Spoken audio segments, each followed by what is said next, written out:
Flood victims are stepping up the pressure on their insurance companies. Dozens of them have protested outside the Brisbane headquarters of CGU, demanding they be listened to.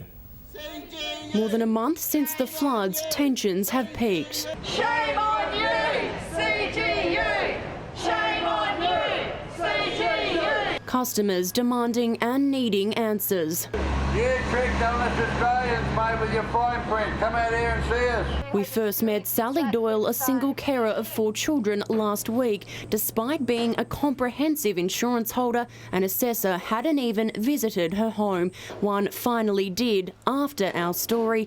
Now CGU says the next process is waiting for a hydrologist, so the bureaucracy goes on. People here say they're speaking up for those who can't, those who are still too devastated to put up a fight against the insurance companies. CGU management wouldn't come outside, but offered to meet a small group of protesters inside. Put simply, it says flood coverage has never been included in its policies. We don't cover flood claims, but as I say, I'm here to hear the customers' views and see what else we can do to assist. Customers have been directed to the fine print. Their code of conduct requires them to comprehensively and fairly assess every single claim on its merits.